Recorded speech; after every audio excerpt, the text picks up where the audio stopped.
Hey guys, Julian from SG Carmart Reviews. You know, the two words SUV and sporty don't usually get together. They don't usually merge very well. But today, we have the Audi SQ5, the very SUV that might prove that SUVs can be sporty.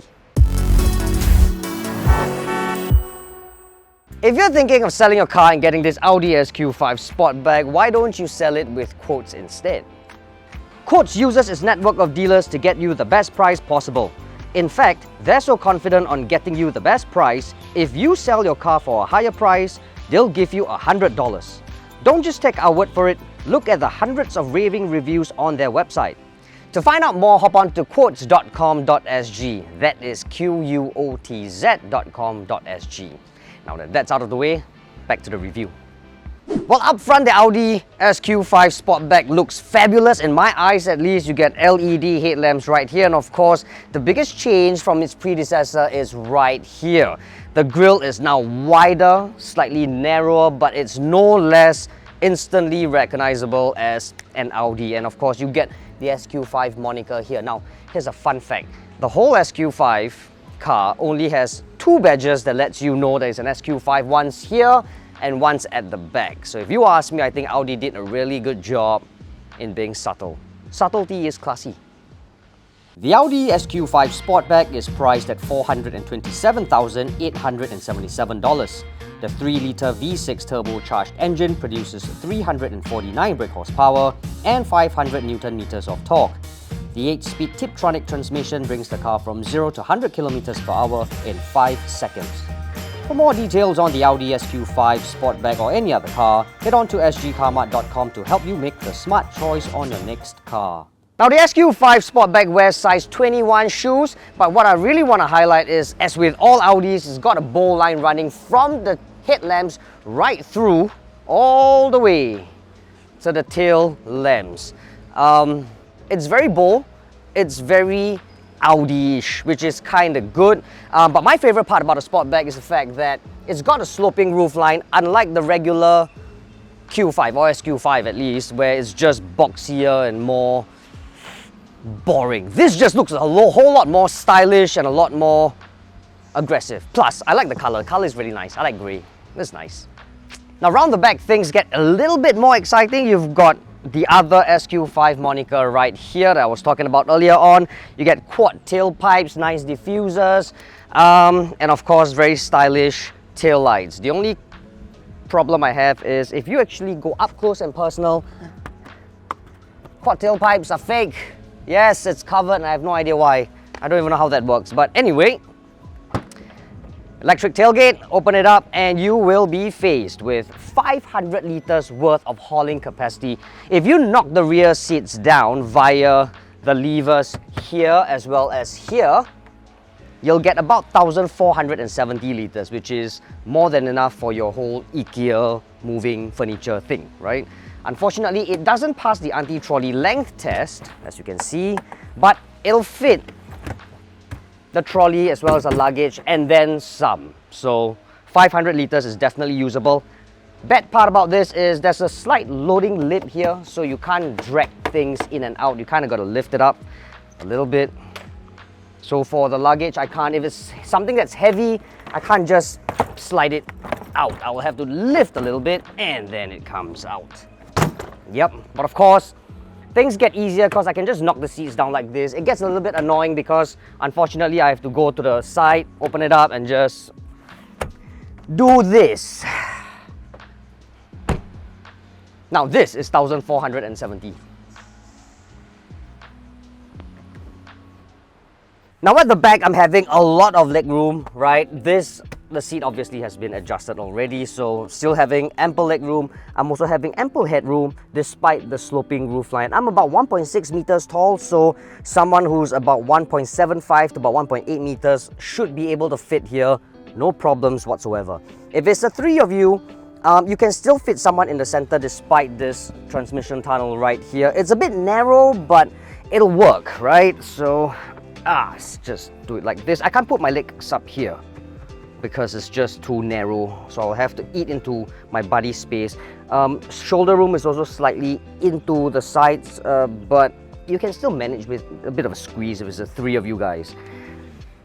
Isofix points available here as well as here, and of course, as you can see, it's quilted leather, so it doesn't look that boring, you know, a little bit of pattern and style.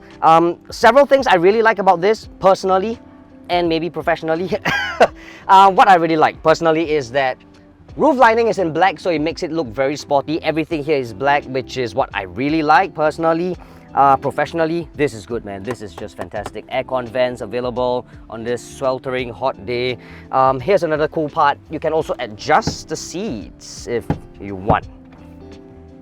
So yes, all in all, very nice place to be. Good solid rubber materials with leather upholstery here and some plastics here. And check this out, it's actually carbon here. So that makes it all the more sportier. So I really like this. Perhaps the only complaint I have is this. Audi likes doing magazine holders like this. I prefer the whole leather thing, but this works. It's probably just their working formula, I don't know. But yes, nevertheless, it's a nice place to be. I like it. It even smells nice, so yeah. Now at the helm, it is decidedly sporty. I'm faced with a really sporty steering wheel, bottom shaft, of course, multifunctional. Beyond that is a very sharp and crisp digital instrument cluster that you can actually customize. I can customize how this looks, just like this, and all that. It's all here. So it's really nice, it's really cool. All the information that you need to know about the car is all there. And of course, you have Audi's multimedia interface right here. In the past, there was actually a rotary knob in the center here for you to control the MMI infotainment system, but now it's just fully touch screen like this. I find it a little inconvenient because as I drive, it's a little difficult to just control it from here. So I actually preferred the rotary knob personally, but now that it's gone, it looks a lot cleaner, the center console. But in its place now, get this, it's a little cubby hole that I don't really know what it's for. It's actually very small, and you can probably put the key fob here, and that's about it. You can't put anything else. Behind that is actually another small cubby hole with a USB port. I really don't know what you can put in there. I'm using a flip phone, right? And I can't even slot it in fully. Like, it's not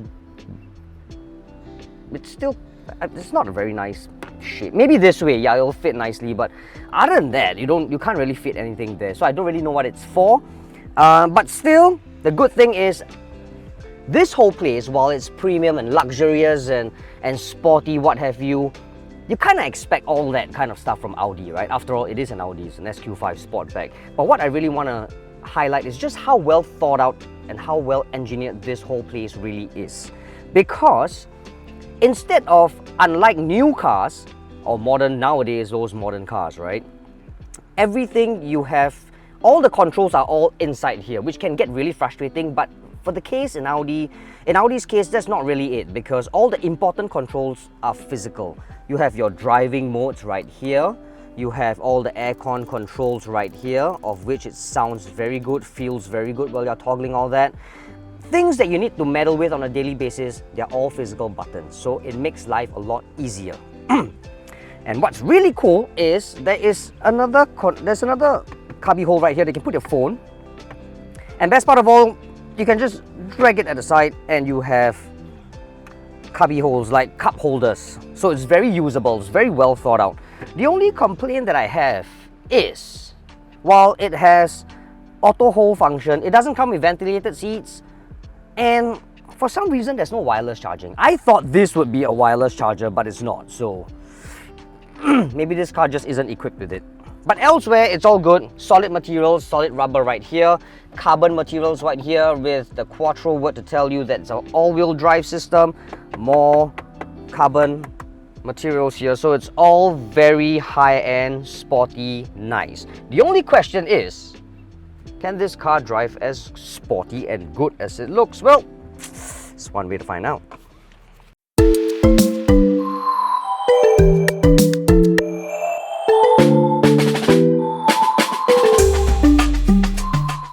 So let's just get the figures out of the way first, right? The SQ5 Sportback has a 3-litre V6 up front, pumps out some 349 brake horsepower and 500 Newton meters of torque to all four wheels. 0 to 100 is completed in about 5 seconds. That's about over a second faster than the regular Q5. But it's not so much about power and speed here that makes this SQ5 Sportback so fun and nice to drive and desirable. It's more of the fact that you know the car is capable of doing it rather than actually doing it, like performing overtaking maneuvers and all the time and doing it for the kick rather than the need, driving like a maniac like myself. At least you know the car is capable of doing it rather than doing it, if you know what I mean.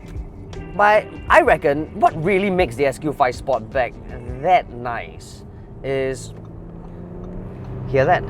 The oral pleasure. Man, I mean, it's not the sudden surge of power and speed that makes this car so much fun, it's more of the sound that the car makes.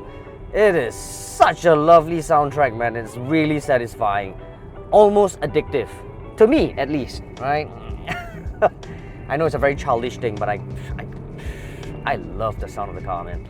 It's been a while since I heard something this nice. But anyway, long story short, here's the thing that makes the SQ5 that nice to me is the fact that it's an all-rounder. It's got ample space for a family. It looks good, it drives really well, rides really well, and it also has to do with the fact that the car comes with air suspension as standard, so it just glides over all the unevenness on the road. You can go over speed bumps like it's just really easy. And yet it doesn't compromise a lot on the way the car moves. It doesn't compromise on any lateral movements that most SUVs are commonly associated with. The car is still relatively stiff, but not to the point of just back aching kind of stiff. You know, it doesn't send any sorts of unnecessary vibrations and uncertainty into the cabin, and that's just really good. It's amazing how sound this car can really be. Around the twisties, I've had this car for about a fourth day now, I think. I can't remember, but around bends, around the twisties, you can feel roll. I mean, obviously you can't defy the laws of physics, man. The car will still roll a little bit.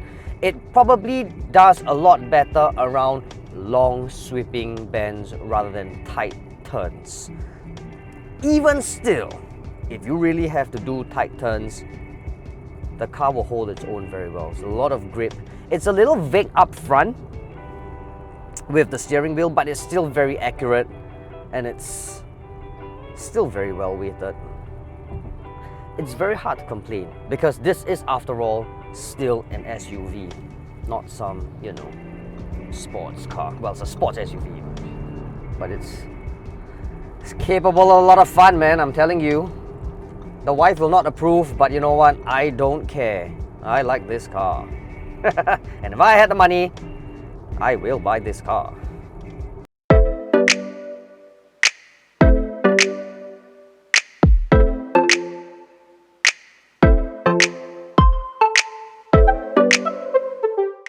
So it's all down to one question, right? It's the SQ5 Sportback. A will buy, won't buy, or go try. Like I said, if I really had a lot of money lying around, like 400-ish thousand in my bank account, there, doing nothing, I will buy this car. But because I don't have this money, and I know a lot of us really just don't have that kind of money, the official answer will have to be, go try the car. Because perhaps a regular Q5 might suffice for you. It'll still do everything that the SQ5 here can do, just slower. But in real world driving, that car would actually be enough, or maybe even more than enough. So yes, it's a go try. So there you have it, guys. That's the review of the SQ5 Sportback. Hope you guys enjoyed the review as much as I've driven the car. Please do share this video with your friends and family, and don't forget to like and subscribe to our YouTube channel, because apparently right now, as of today, 79% of you guys aren't subscribed. So thank you to that 1% who have been, you know, listening to us and subscribing to our channel, because when you do, we can actually better communicate with you, we can better listen to you, to your feedback and to your suggestions, and that's what matters, right? To, you know, improve our videos and improve our channel. So keep those feedbacks and suggestions coming in. You can do so in the comment box below. Do also let us know whether you will buy, won't buy, or go try the SQ5 Sportback. Also, you can follow us on TikTok. Our handle is @SGCarman. In the meantime, stay safe and be well. Bye-bye. Okay. Let's go. 1, 2, 3. If you're thinking of trading in your car, getting this, 3, 2, 1. 3, 2, 1. 2, 1. I adjust my sleeve first so that I don't look like a scumbag. I'm really tired, man. Shit. So much energy. It's very hard to have so much energy. I just had a holiday yesterday, you know, what the going on, man. Okay, let's do it, man. Come on, let's do it, man.